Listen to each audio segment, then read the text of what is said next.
Recorded Books and One Click Digital present Made to be Broken by Kelley Armstrong, narrated by Jennifer Ikeda, and directed by Abigail McHugh. Chapter 1. Below the belfry, the city sparkled, the late afternoon sun glinting off the skyscrapers, every surface dripping from a brief shower.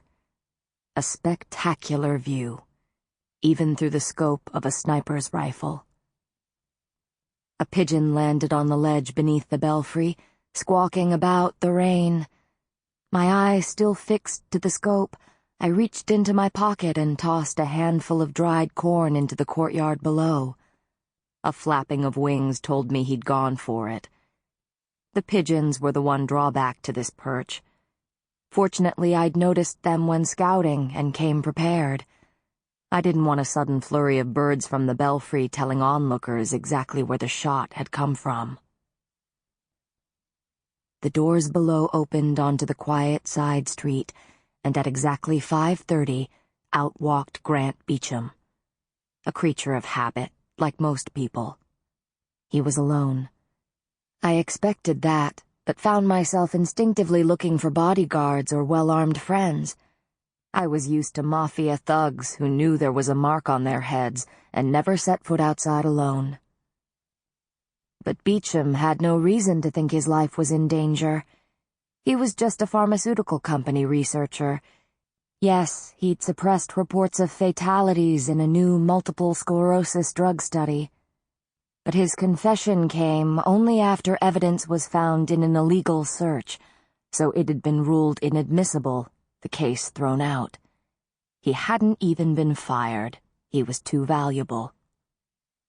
Sure, there were devastated families who'd lost loved ones, but this wasn't the Wild West.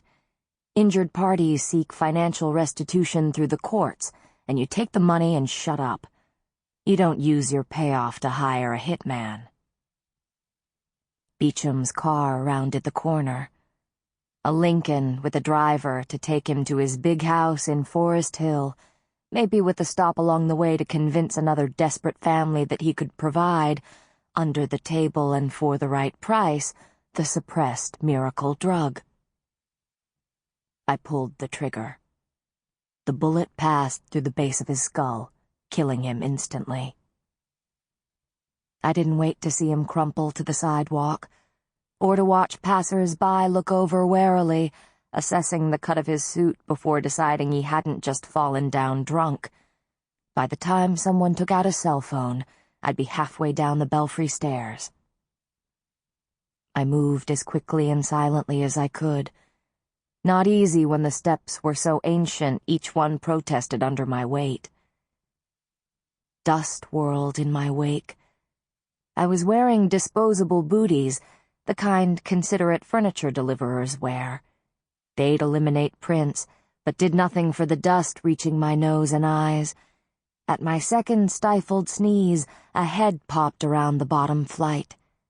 Quinn, a.k.a. the Boy Scout, though the latter wasn't used by anyone who wanted to get on his good side.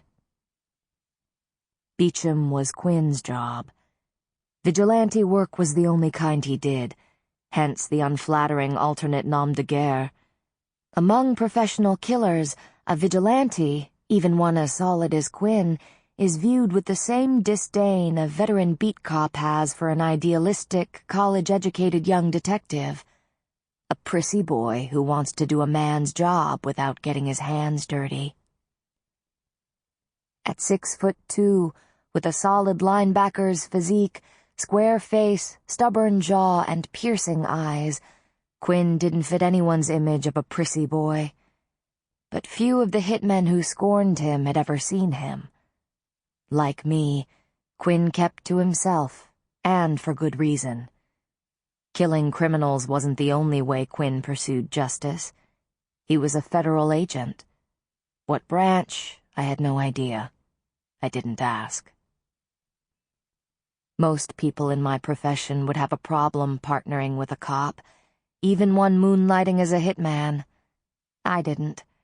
I came from a long line of law enforcement officers. My life goal had been to... Sample complete. Ready to continue?